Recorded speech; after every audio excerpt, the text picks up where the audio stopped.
नमस्कार मित्रांनो, आपण पाहत आहात ॲग्रो विश्वा मराठी हे यूट्यूब चॅनल. आत्ताच्या क्षणाची सर्वात महत्त्वाची बातमी आपण पाहत आहात. 11 वाजल्यापासून वातावरणामध्ये पाऊस हा गोळा व्हायला चालू होऊन 1 वाजल्यापासून जोराचा पाऊस होण्याची शक्यता आहे. हे एक म्हणजे आत्ताचं रडार आणि सॅटेलाईट व्ह्यूच्या माध्यमातून मी तुम्हाला सांगतोय. अचानक जर आणखी हवेच्या दाबामध्ये जर काय बदल झाला तर बघा, तुम्हाला मित्रांनो लक्षात येतं का 1002 हेक्टोपास्कल ज्यावेळेस हवेचा दाब आपल्या महाराष्ट्रावर आहे, 1002 आहे, या बाजूला 1004 आहे. सोलापूर 1002 ते 1004च्या दरम्यान सोलापूर, बीड, लातूर, धाराशिव आहे. आणि त्यापेक्षा जास्त म्हणजे 1002 ते 1000 हेक्टोपास्कलच्या दरम्यान उत्तर महाराष्ट्र आणि हा नांदेड वगैरे तो परिसर आहे. तर त्या परिसरामध्ये पाऊस कसा जोराला लागतो आहे हे तुमच्या लक्षात येत असेल. ज्यावेळेस हवेचा दाब कमी होतो त्यावेळेस पाऊस कसा वाढतो हे तुम्हाला मी दाखवण्यासाठी मुद्दाम होऊन हे हवेचा दाब तुम्हाला दिसतो आहे का 1002 आणि हे खाली 1000 हेक्टोपास्कल. तर 1004 आहे वाटतं खालच्या बाजूला. आज वरच्या बाजूपेक्षा खाली हवेचा दाब हा थोडा जास्त आहे, तर त्या बाजूला पाऊस कमीच आहे. 1000 ते 1002 हेक्टोपास्कलच्या दरम्यान कशा पद्धतीने पावसाचा जोर दिसतोय हे पहा. म्हणून अनेक हवामान सांगणारे हवेच्या दाबाकडे लक्ष देत नसल्यामुळे त्यांचे अचूक हवामान अंदाज येत नाहीत. त्यासुद्धा बांधवांना माझी एक विनंती आहे, मी त्यांना भावकी किंवा माझे स्पर्धक. नमस्कार शेतकरी बंधूंनो, मी तुमचा शेतकऱ्याचा मित्र विश्वनाथ दादा तुम्हाला आज 26 जुलैचा हवामानाचा आढावा देत आहे. मित्रांनो, अशी एक स्थिती निर्माण झालेली आहे जसं की एखादं इलेक्ट्रॉनिक साधन हॅक होतं, तशा पद्धतीने ह्यावर्षी हवामानातील जो मान्सून म्हणा, मॉइश्चर म्हणा, तापमान, वारा हे हॅक झाल्यासारखं झालेलं आहे. त्याची कारणे अनेक आहेत. कारण आपल्याला इच्छा असते एक व्हिडिओ पाहायची आणि व्हिडिओ लागतो दुसरा, तशी अवस्था झालेली आहे मित्रांनो. सातत्याने बंगालच्या उपसागरामध्ये विशाखापट्टणम, भुवनेश्वर हा जो भाग आहे, तुम्हाला मी बाजूला माझ्या नकाशा दिसत आहे, त्या नकाशामध्ये तुम्ही पाहू शकता एक लो प्रेशर ॲक्टिव्हेट आहे. तो लो प्रेशर आणि दुसरा एक पाकिस्तान किंवा त्या बाजूकडे आहे, राजस्थान वगैरे, आणि त्याने एकच रूट पकडलेला आहे मित्रांनो. आज खूप पण मुसळधार पाऊस होणार आहे महाराष्ट्रातल्या या भागामध्ये. त्याची माहिती मी तुम्हाला देणारच आहे व्हिडिओमध्ये पुढे. सविस्तर आपल्याला विश्लेषण द्यायचं आहे यावर्षी हवामान असं का करतं आहे. ही ला निनो, एल निनो हा मोठा जागतिक प्रश्न आहे किंवा जागतिक समस्या आहे, त्याच्यावर आपण नाही बोलणार.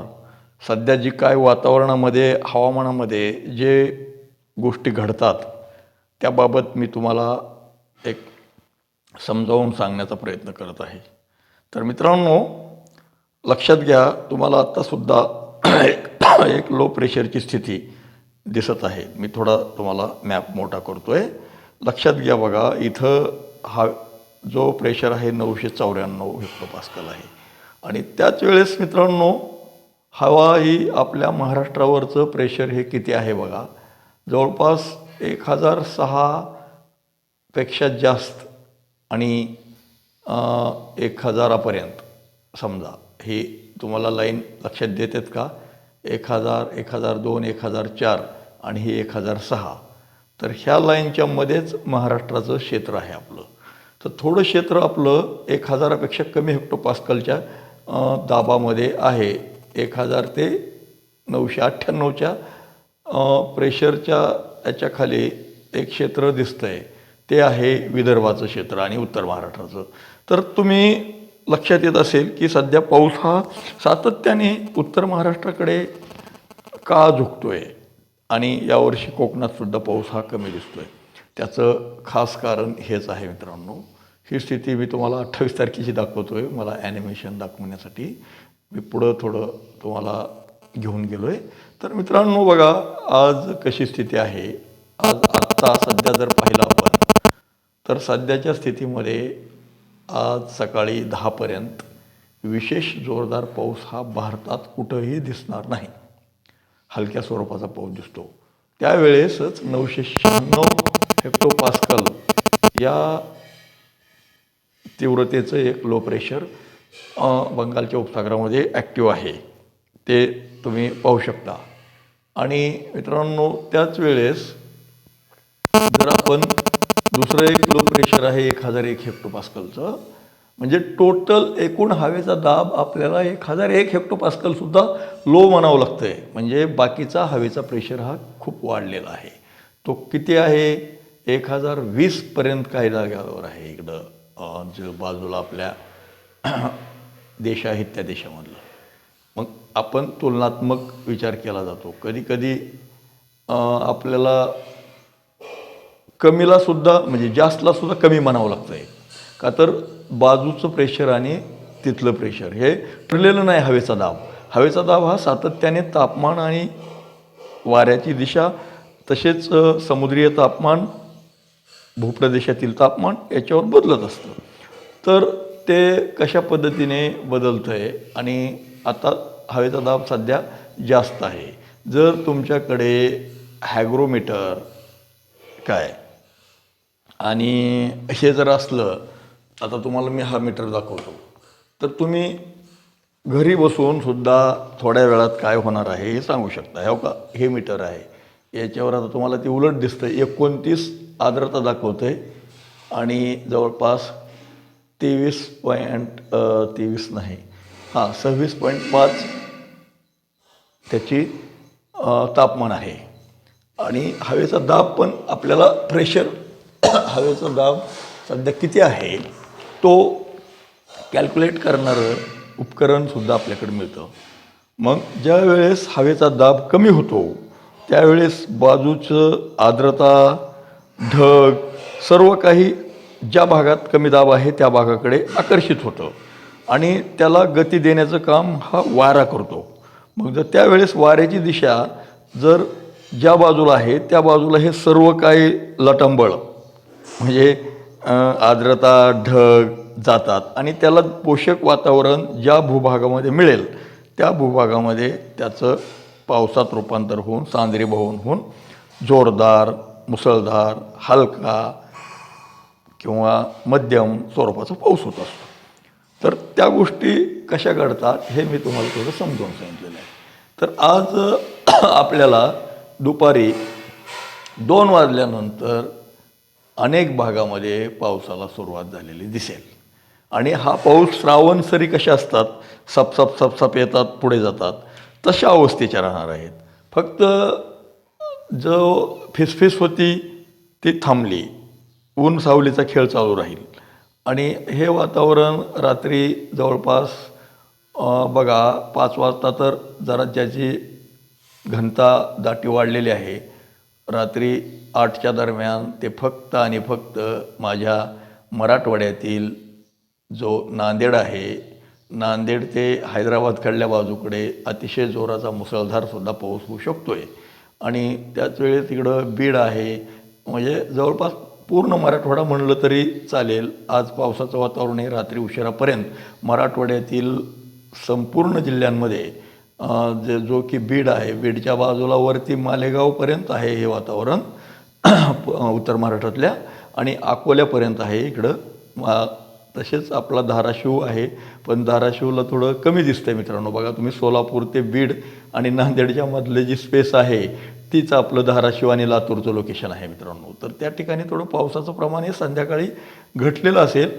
तर आपल्या धाराशिव, लातूरला पाऊस हा साधारणपणे सायंकाळी 4-3च्या नंतर तिथं थोडा गोळा होतील ढग, म्हणजे 2च्या नंतर म्हणण्यापेक्षा 3च्या नंतर. 3च्या नंतरची अवस्था अशी आहे आणि ती पुढे 5-6 वाजेपर्यंत ते वातावरण टिकून राहतं आहे. 7पर्यंतसुद्धा राहतं आहे.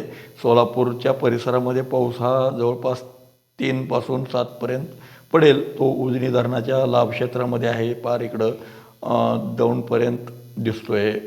पुढे दौंडच्यासुद्धा पुढे आहे, बीड आहे. त्यावेळेस म्हणजे आज साधारणपणे सायंकाळच्या वेळेससुद्धा काही ठिकाणी मेघगर्जनेसह अतिजोराचा पाऊस होईल. तो भाग आहे मित्रांनो नागपूर, चंद्रपूर म्हणजे विदर्भातसुद्धा त्यावेळेस पाऊस हा राहतोय, पण रात्री उशिरा फक्त नांदेड आणि मराठवाड्याच्याच काही भागामध्ये राहणार आहे.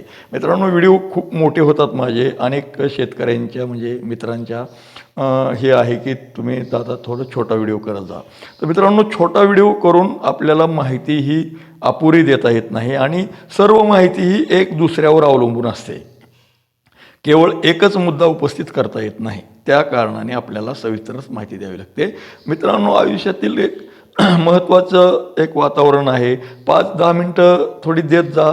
तुम्ही जरी व्हिडिओ नाही पाहिला तरी शब्दसुद्धा तुमच्या कानावर पडले तरी तुमच्या शेतीच्या कामासाठी तुम्हाला नित्य जी काय कामं असतात, फवारणी असते, खत टाकणे असते, खुरपणी असते, त्यासाठी आपल्याला ह्या गोष्टींची म्हणजे तुम्हाला उपयोगी पडेल. आणि हे वातावरण जवळपास मित्रांनो 6-7 म्हणजे ऑगस्ट महिन्यातसुद्धा म्हणजे हे होणार आहे. आता तुम्हाला एक हेवी रेनचं कशा पद्धतीने होतं आहे बघा. 28 तारखेला तर मित्रांनो अनेक भागामध्ये मुसळधारच पाऊस होण्याची शक्यता आहे. तो भाग म्हणजे मराठवाडाच आहे जास्त. मराठवाडा, उत्तर महाराष्ट्रातला काही भाग आणि विदर्भाचा काही भाग या पट्ट्यामध्ये म्हणजे थोडक्यात हैदराबादपासून ते इकडं अहमदाबादकडची जी दिशा आहे जवळपास खूप रुंद आहे. ते 300 किलोमीटर रुंदीचा तो पट्टा आहे. अकोला आहे विदर्भातला आणि इकडं हैदराबादला ते सुरू होतं आहे. त्या ह्याच्यामध्ये आपल्याला अनेक भागांना दिलासा मिळेल. 28 तारीख ही थोडी सायंकाळच्या वेळेसचं हे वातावरण आहे. 28 तारखेला सकाळी सुद्धा म्हणजे वातावरणामध्ये पावसासाठी पोषकच वातावरण दिसतं आहे. मित्रांनो, 8 वाजता क्लिअर आहे, पण साधारणपणे 10-11 वाजल्यापासून वातावरणामध्ये पाऊस हा गोळा व्हायला चालू होऊन 1 वाजल्यापासून जोराचा पाऊस होण्याची शक्यता आहे. हे एक म्हणजे आत्ताचं रडार आणि सॅटेलाईट व्ह्यूच्या माध्यमातून मी तुम्हाला सांगतोय. अचानक जर आणखी हवेच्या दाबामध्ये जर काय बदल झाला तर बघा तुम्हाला मित्रांनो लक्षात येतं का 1002 हेक्टोपास्कल ज्यावेळेस हवेचा दाब आपल्या महाराष्ट्रावर आहे 1002 आहे, या बाजूला 1004 आहे. सोलापूर 1002 ते 1004च्या दरम्यान सोलापूर, बीड, लातूर, धाराशिव आहे आणि त्यापेक्षा जास्त म्हणजे 1002 ते 1000 हेक्टोपास्कलच्या दरम्यान उत्तर महाराष्ट्र आणि हा नांदेड वगैरे तो परिसर आहे. तर त्या परिसरामध्ये पाऊस कसा जोराला लागतो आहे हे तुमच्या लक्षात येत असेल. ज्यावेळेस हवेचा दाब कमी होतो त्यावेळेस पाऊस कसा वाढतो हे तुम्हाला मी दाखवण्यासाठी मुद्दाम होऊन हो का हे हवेचा दाब तुम्हाला दिसतोय का 1002 आणि हे खाली 1000 हेक्टोपास्कल तर 1004 आहे वाटतं खालच्या बाजूला. आज वरच्या बाजूपेक्षा खाली हवेचा दाब हा थोडा जास्त आहे, तर त्या बाजूला पाऊस कमीच आहे. 1000 ते 1002 हेक्टोपास्कलच्या दरम्यान कशा पद्धतीने पावसाचा जोर दिसतोय हे पहा. म्हणून अनेक हवामान सांगणारे हवेच्या दाबाकडे लक्ष देत नसल्यामुळे त्यांचे अचूक हवामान अंदाज येत नाहीत. त्यासुद्धा बांधवांना माझी एक विनंती आहे, मी त्यांना भावकी किंवा माझे स्पर्धक असं अजिबात समजत नाही. शेतकऱ्यांपर्यंत जाणारा संदेश हा खरा जावा, त्यामध्ये खोटेपणा नसावा. तो किती मोठा होतोय, कोण काय होतोय ह्याचं मला काय घेणं देणं नाही. माझा बळीराजा मोठा व्हावा ही माझी अपेक्षा आहे. मित्रांनो, आपल्याला पुन्हा एकदा विश्वनाथ दादा एक साथ घालतोय. विश्वनाथ दादाचे ॲग्रो विश्व मराठी हे यूट्यूब चॅनल सबस्क्राईब करा, बेल आयकॉन प्रेस करा आणि दादाचं फेसबुक पेज हवामान अंदाज विश्वनाथ दादाचा ह्यालासुद्धा फॉलो करायला विसरू नका. ओके, धन्यवाद, शुभ दिवस.